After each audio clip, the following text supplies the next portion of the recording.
सरगम recording studio Delhi. आई जति घर सजनवा हो, तोरे के बमाई के पूजनवा हो, तोरे के बमाई के पूजनवा हो। आई जति घर सजनवा हो, तोरे के बमाई के पूजनवा हो। कृपा करी है मैया रानी, हो न कौनो गजनवा हो। आई जति घर सजनवा हो, तोरे के बमाई के पूजनवा हो। आई जति घर सजनवा हो, तोरे के बमाई के पूजनवा हो, तोरे के बमाई के पूजनवा हो, तोरे के बमाई के पूजनवा हो।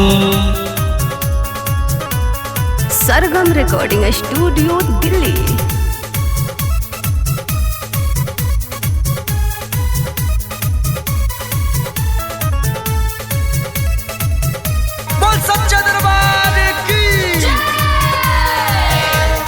माई के धाम में भीड़ होला भारी, रहुआ से कहता धली राजा गाड़ी, रहुआ से कहता धली राजा गाड़ी। माई के धाम में भीड़ होला भारी, रहुआ से कहता धली राजा गाड़ी। सुनम नहीं कौनो बहानवा हो, करे के बमाई के पूजनवा हो। आई जति घर सजनवा हो, करे के बमाई के पूजनवा हो, करे के बमाई के पूजनवा हो।